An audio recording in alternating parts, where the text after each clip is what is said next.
Good morning friends, welcome back to my channel Soni education point. मेरे channel में आप सभी का स्वागत है। आज मैं आप लोगों के लिए लाया हूं बीपीएससी प्रधान शिक्षक परीक्षा से संबंधित वीवीआई डीएलएड विषय के 100 प्रश्नों का सीरीज, जो आगामी होने वाले बीपीएससी प्रधान शिक्षक परीक्षा के लिए महत्वपूर्ण है। तो देर नहीं करते हुए शुरू करते हैं। एक नंबर में है, प्रशासन को नीति के रूप में किसने लिया? जी हाँ, प्रशासन को नीति के रूप में किसने लिया? ए में है जिंके, बी में है बांजुस्टी, सी में है प्रोशे और डी में है वुडरो विल्सन। तो इसका ऑप्शन नंबर सी बिल्कुल सही है फ्रेंड्स। प्रशासन को नीति के रूप में प्रोशे ने लिया। 2 नंबर में है, द स्टडी ऑफ एडमिनिस्ट्रेशन नामक पुस्तक का प्रकाशन कब हुआ? ए में है 1987, बी 1906, 1887, इनमें से कोई नहीं। तो फ्रेंड्स मैं बता दूं कि द स्टडी ऑफ एडमिनिस्ट्रेशन नामक पुस्तक का प्रकाशन 1887 में हुआ था। सी नंबर है, द स्टडी ऑफ एडमिनिस्ट्रेशन का प्रकाशन किसने कराया?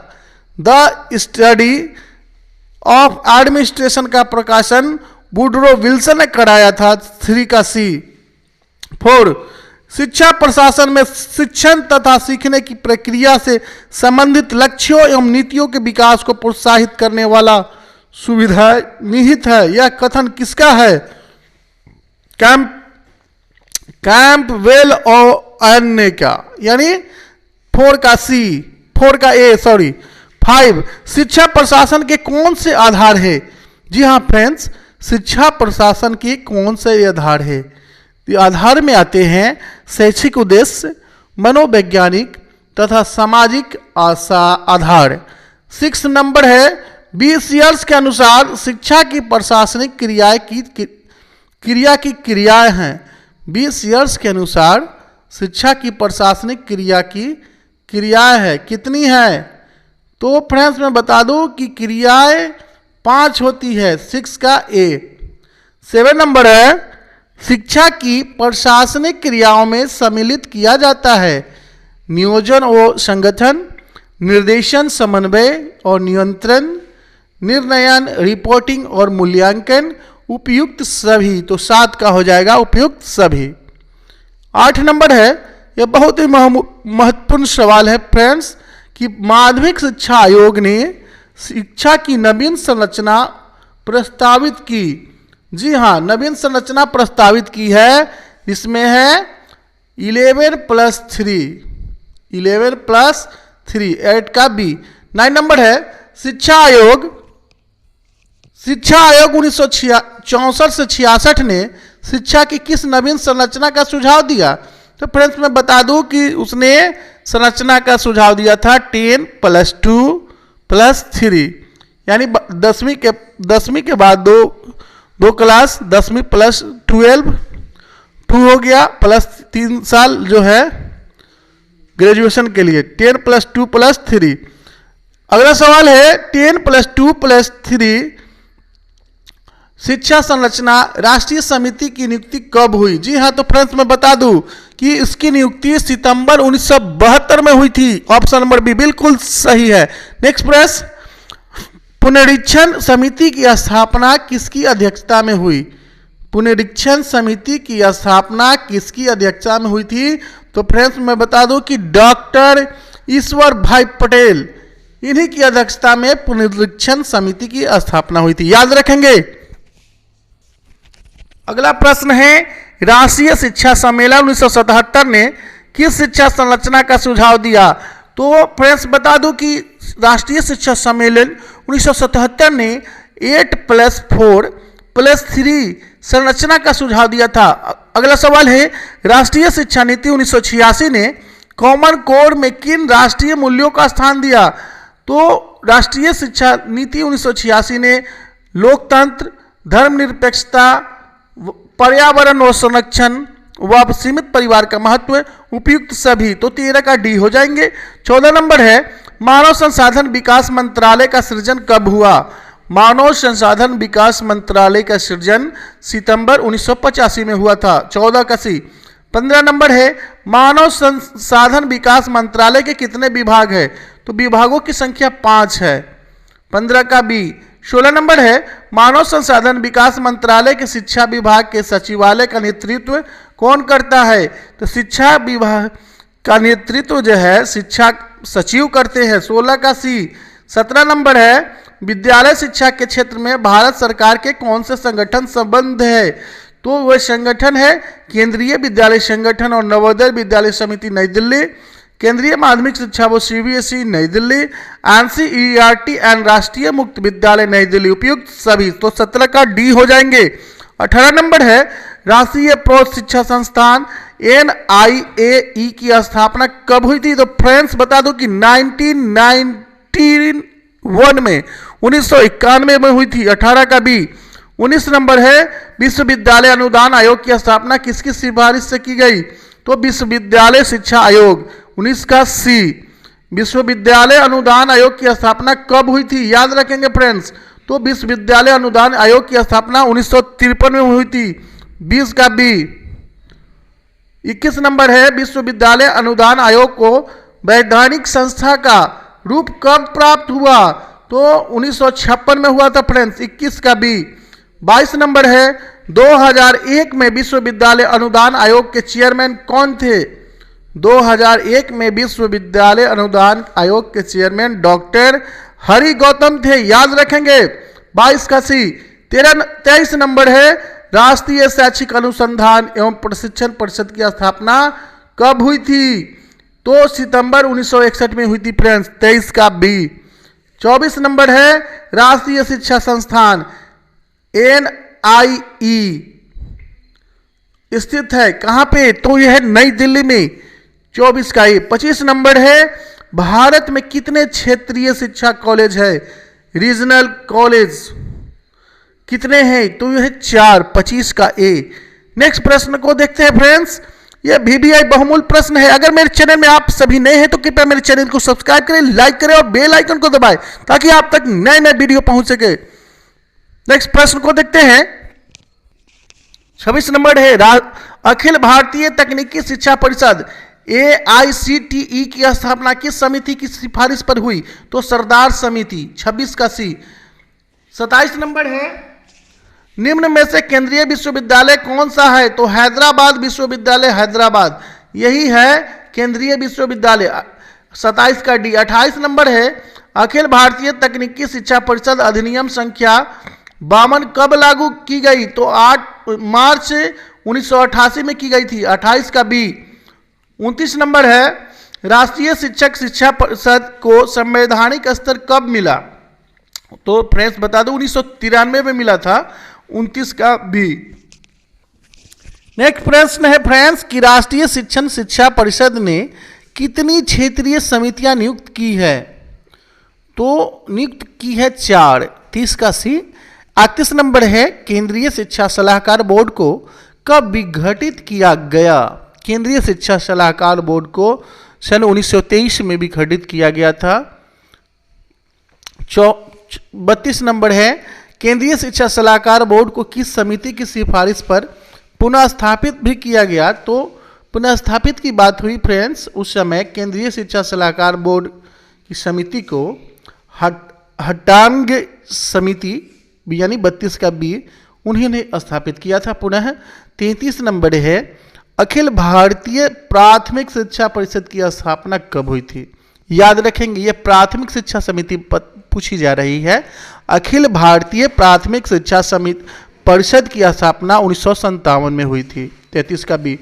34 नंबर है बाल भवन सोसाइटी इंडिया की स्थापना कब हुई थी? तो बाल भवन सोसाइटी इंडिया की स्थापना 1955 में हुई थी। बी नंबर ऑप्शन बिल्कुल सही है।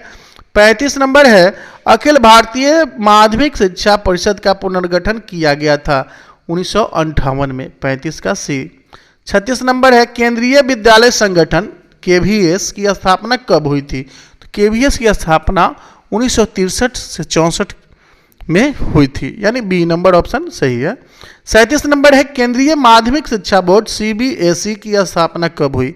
तो CBSE की स्थापना 1952 में हुई थी। याद रखेंगे 1952 में हुई थी CBSE की स्थापना। 38 नंबर है नवोदय विद्यालय समिति को पंजीकृत कब किया गया था? पंजीकृत की बात हो रही है नवोदय विद्यालय समिति को, तो 28 फरवरी 1985 को किया गया था। नेक्स्ट है, प्रथम मुक्त विद्यालय किस संस्था ने स्थापित किया? प्रथम ओपन स्कूल किस इंस्टीट्यूट ने स्थापित किया था? तो केंद्रीय माध्यमिक शिक्षा बोर्ड CBSE ने किया था। याद रखेंगे 39 का बी। 40 नंबर है, भारतीय उच्च अध्ययन संस्था IIAS कहाँ स्थित है? तो फ्रेंड्स बता दो कि भारतीय उच्च अध्ययन संस्था IIAS शिमला में स्थित है। 40 का बी। नेक्स्ट है, भारतीय ऐतिहासिक अनुसंधान परिषद ICHR की स्थापना कब हुई थी? ICAR की स्थापना 1972 में हुई थी। 41 का बी। 42 नंबर है, भारतीय सामाजिक विज्ञान अनुसंधान परिषद ICSSR की स्थापना कब हुई? तो ICSSR की स्थापना फ्रेंड्स 1969 में हुई थी। 42 का बी। 43 नंबर है, निम्न में से कौन सा विश्वविद्यालय केंद्रीय विश्वविद्यालय है? तो तेजपुर विश्वविद्यालय तेजपुर ये भी है, बी में है इंदिरा गांधी राष्ट्रीय मुक्त विश्वविद्यालय दिल्ली ये भी है, सी में जवाहरलाल नेहरू विश्वविद्यालय ये भी है, तो डी उपयुक्त सभी हो जाएंगे। 43 का डी। 44 है, राज्य में शिक्षा सचिवालय का अध्यक्ष कौन होता है? तो शिक्षा सचिव होते हैं। याद रखेंगे, शिक्षा सचिवालय की बात हुई तो शिक्षा सचिव उसके अध्यक्ष होते हैं। 44 का सी। 45 नंबर है, राष्ट्रीय शिक्षा नीति 1986 के ने उच्चतर माध्यमिक स्तर तक की शिक्षा का प्रबंध करने के लिए सुझाव दिया था। तो जिला शिक्षा बोर्ड की स्थापना के लिए, जिला शिक्षा बोर्ड की स्थापना के लिए। 45 का ये। 46 नंबर है, प्रत्येक राज्य में एक शिक्षा परिषद की स्थापना की जाए और इसका चेयरमैन राज्य का शिक्षा मंत्री हो, यह सुझाव किसका था? तो शिक्षा आयोग 1964 से 1966 का था। शिक्षा आयोग ने यह सुझाव दिया था कि प्रत्येक राज्य में एक शिक्षा परिषद की स्थापना की जाए और इसका चेयरमैन राज्य का शिक्षा मंत्री हो। नेक्स्ट है, ऑपरेशन ब्लैक बोर्ड योजना कब लागू की गई थी? तो ऑपरेशन ब्लैक बोर्ड योजना 1963 की बात है, 1963 से 1964 में, यानी 47 का सी, उसी समय लागू की गई थी।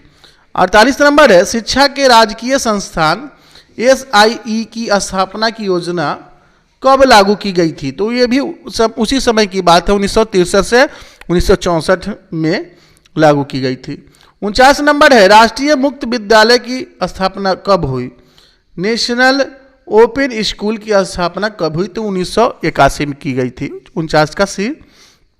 50 नंबर है, केंद्रीय शैक्षिक टेक्नोलॉजी संस्थान CIET कहाँ पर स्थित है? तो CIT स्थित है दिल्ली में। याद रखेंगे। 50 का ए। 51 नंबर है, राजकीय विश्वविद्यालय का कुलाधिपति होता है।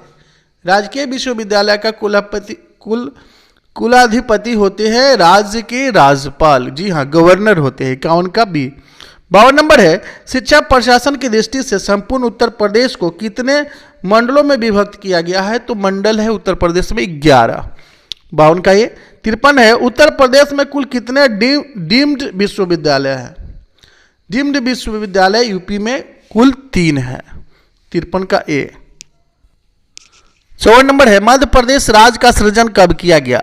तो मध्य प्रदेश राज्य का सृजन 1956 में हुआ था। 54 का भी। शिक्षा प्रशासन की दृष्टि से संपूर्ण मध्य प्रदेशों को कितने संभागों में बांटा गया? तो 10 संभाग में बांटा गया था। 55 का ये। 56 है, मध्य प्रदेश में इस समय कितने शैक्षिक जिले हैं? तो शैक्षिक जिलों की संख्या 54 है। 56 का ये हो जाएगा। 57 नंबर है, मध्य प्रदेश में राज्य शिक्षा संस्थान की स्थापना कब हुई? तो दिसंबर 1963 में हुई थी। 58 नंबर है फ्रेंड्स, आंग्ल भाषा संस्थान भोपाल की स्थापना कब हुई? तो 1964 में की गई थी। 58 का बी। 59 नंबर है, राज्य विज्ञान शिक्षा संस्थान जबलपुर की स्थापना कब की गई? तो जबलपुर की स्थापना की गई थी जून 1968 में। 59 का बी। 60 नंबर है, राज्य शिक्षक प्रशिक्षण मंडल मध्य प्रदेश भोपाल की स्थापना कब की गई थी? तो अप्रैल 1967 में। मध्य प्रदेश राज्य पाठ्य पुस्तक रचना एवं शैक्षिक अनुसंधान निगम की स्थापना कब की गई? तो 1966 में की गई थी। राजस्थान में शिक्षा निदेशालय है, कितने हैं? तो राजस्थान में 3 है, याद रखेंगे। 63 है, राजस्थान में राजकीय शिक्षा संस्थान SIE की स्थापना कब हुई? तो राजस्थान में 1963 में की गई थी। राजस्थान में राजकीय मूल्यांकन यूनिट कहाँ स्थित है? तो राजकीय मूल्यांकन यूनिट जो है बीकानेर में स्थित है। 64 का सी। 65 है कि राजस्थान में कुल कितने डीम्ड विश्वविद्यालय है? तो 3 है। याद रखेंगे फ्रेंड्स कि उत्तर प्रदेश में भी डीम्ड विश्वविद्यालय यूनिवर्सिटी 3 ही है और राजस्थान में भी 3 है। 66 ने राजस्थान में खुला विश्वविद्यालय कहाँ स्थित है? यानी ओपन यूनिवर्सिटी राजस्थान में कोटा में है, याद रखेंगे। 66 का सी। 67 नंबर है विश्वविद्यालय संगठन के मूलभूत सिद्धांत है। तो लोच का सिद्धांत, लोकतंत्रीय सिद्धांत और उपलब्ध साधनों के अधिकतम उपयोग का सिद्धांत। उपयुक्त सभी हो जाएंगे। 67 का डी। 68 नंबर है विद्यालय संगठन का उद्देश्य है। जी हाँ, विद्यालय संगठन का उद्देश्य होता है कि बालकों का सर्वांगीण विकास करना। बालकों का सर्वांगीण विकास करना विद्यालय संगठन का उद्देश्य होता है। 68 का सी। नेक्स्ट है फ्रेंड, विद्यालय प्रशासन के कार्य को बांटा जाता है। जी हाँ, प्रशासकीय कार्य में और नीति निर्धारण संबंधी कार्य में। सी हो जाएंगे, ए और बी दोनों। 70 नंबर है प्रधानाचार्य के विषय में कौन सा कथन गलत है? जी हाँ, हेडमास्टर के विषय में कौन सा कथन गलत है? याद रखेंगे कि प्रधानाचार्य विद्यालय का नेता होता है। ये जो है ठीक है। घड़ी में स्प्रिंग का जो स्थान है वही विश्वविद्यालय में प्रधानाध्यापक का, सही है। कक्षा शिक्षण के प्रति वह अनुत्तरदायी होता है। देखिए यह कितना भरमाने वाला सवाल है। कौन सा कथन गलत है प्रधानाध्यापक के विषय में फ्रेंड्स? कहता है कि कक्षा शिक्षण के प्रति वह अनुत्तरदायी होता है। उत्तरदायी होता है, अनुत्तरदायी नहीं। तो ये 70 का डी, यह गलत है। 71 नंबर है प्रधानाध्यापक का प्रशासनिक दायित्व है कि प्रबंध समिति से अच्छे संबंध कायम करना। 71 का ये। 72 नंबर है विद्यालय का प्रधानाध्यापक होता है विद्यालय का नेता, समाज का नेता, ए और बी दोनों। जी हाँ, 72 का सी हो जाएंगे। प्रधानाध्यापक का कार्य है नियोजन, शिक्षण कार्य, अनुशासन की स्थापना और उपयुक्त सभी। तो ये सभी कार्य उन्हीं का होता है। प्रधानाध्यापक के परिनिरीक्षण कार्य में शामिल है शिक्षण कार्य का निरीक्षण, कार्यालय कार्य का निरीक्षण और मूल्यांकन। उपयुक्त सभी। 74 का डी हो जाएंगे। 75 प्रधानाध्यापक के गुण है नेतृत्व की क्षमता, व्यवहार कुशल, ए और बी दोनों। तो ये बी दोनों हो जाएंगे कि उनमें नेतृत्व की क्षमता और व्यवहार कुशल भी होना चाहिए। 75 का सी। 76 है प्रधानाध्यापक में कौन से गुण होने चाहिए? व्यक्ति गुण, व्यवसायिक गुण और प्रशासकीय गुण। ये उपयुक्त सभी हो जाएंगे। 76 का डी। 77 है अध्यापक राष्ट्र का भाग निर्णायक होता है। ये किसका कथन है? देखिए अध्यापक राष्ट्र का भाग निर्णायक होता है हुमायूं कबीर का, नहीं डॉक्टर सर्वपल्ली राधाकृष्णन का, अलेक्जेंडर महान का, इनमें से कोई नहीं। तो इसका आंसर आप लोग बताएंगे फ्रेंड्स। इनमें से कोई का नहीं होना चाहिए। डी। डॉक्टर FLS मलैप ने शिक्षक के गुणों को किन गुणों का स्थान दिया है? तो जीवन शक्ति, विद्वता, शुभचिंतन। उपयुक्त सभी हो जाएंगे। 78 का डी। 79 नंबर है बागले और कीथ ने अध्यापक के गुणों की सूची में किन गुणों को जोड़ा है? तो चातुर्य, नेतृत्व की क्षमता, स्पष्ट स्वर। उपयुक्त सभी हो जाएंगे। 79 का डी। 80 नंबर है शिक्षा के व्यवसायिक गुणों में शामिल है व्यवसायिक प्रशिक्षण, व्यवसायिक निष्ठा, उत्तम स्वास्थ्य और जीवन शक्ति। ए और बी दोनों हो जाएंगे। तो 80 का डी। प्रशिक्षित शिक्षक के लिए सामान्यतः प्रशिक्षण काल, प्रोबेशन पीरियड 1 वर्ष का होना चाहिए। यह किसका सुझाव था? तो ये था माध्यमिक शिक्षा आयोग का फ्रेंड्स। 81 का बी। 82 नंबर है शिक्षक की जवाबदेही किसने बल दिया? जवाबदेही पर किसने बल दिया था? तो राष्ट्रीय शिक्षा नीति 1986 ने। 82 का सी। छात्रों के वर्गीकरण के आधार है। छात्रों के वर्गीकरण का आधार होता है मानसिक आयु, रुचि और कलानुसार आयु। उपयुक्त सभी हो जाएंगे। 83 का डी। उन्नति के भेद है। उन्नति के भेद होते हैं वार्षिक उन्नति, त्रैमासिक उन्नति और परीक्षण उन्नति। उपयुक्त सभी हो जाएंगे। भवन योजनाओं को विभक्त किया जाता है। भवन योजना को 2 भागों में विभक्त किया जाता है। 85 का ये। खुली योजना को निम्न आकार की योजनाएं आती है। उपयुक्त सभी आकार की होती है। ई और एच, आई और टी आकार, यू, वाई और एल आकार यानी सभी आकार का। 86 का डी, बंद योजनाओं में किस आकार की योजना आती है? तो बंद योजना में ठोस आयताकार होती है और शून्य आयताकार। सी हो जाएंगे, ए और बी दोनों। विद्यालय की स्थिति कैसे स्थान पर होनी चाहिए? विद्यालय की स्थिति ऐसा स्थान जहां पर जलवायु और भूमि न तो अधिक शुष्क हो और न ही अधिक नम होनी चाहिए। 88 का डी। 89 नंबर है, ऋणात्मक स्थिति में कुर्सी की स्थिति होती है। ऋणात्मक स्थिति में कुर्सी की स्थिति होती है, डेस्क के नीचे घुसी होती है। 89 का ए। 90 नंबर है कि कुर्सी की सीट की गहराई होनी चाहिए, तो 3/8 इंच। 90 का बी। 91 नंबर है, कक्षा में सीटों की व्यवस्था की जाती है उपयुक्त सभी प्रकार से, क्षैतिज रूप से, शीर्षात्मक रूप में, अर्धगोलाकार ढंग से, उपयुक्त सभी प्रकार से। तो 91 का डी हो जाएंगे। 92 है, म्यूजियम शब्द की उत्पत्ति यूनानी शब्द म्यूजेज से मानी जाती है, जिसका अर्थ होता है कला, संगीत व विज्ञान आदि का प्रतिनिधित्व करने वाली यूनान की देवियाँ। 92 का सी। 93 नंबर है, संग्रहालय का अर्थ है महत्वपूर्ण वस्तुओं का। संग्रह कक्ष, प्रदर्शन कक्ष, सूचना कक्ष, इन सभी का संयुक्त रूप। जी हाँ, तो 93 का डी हो जाएंगे। और 94 नंबर है, तकनीकी एवं व्यावसायिक कौशलों के विकास के लिए सबसे उपयुक्त स्थल है वर्कशॉप या कार्यशाला। 94 का सी। 95 नंबर है फ्रेंड्स, प्रयोगशाला द्वारा विषय विशेष के लिए वातावरण तैयार किया जाता है। उपयुक्त एवं अनुकूल व्यवहारिक कार्यों हेतु, प्रभावी एवं अनुसंधानात्मक प्रवृत्ति के विकास हेतु, उपयुक्त सभी में सहायक। तो सभी में सहायक होंगे। 95 का डी।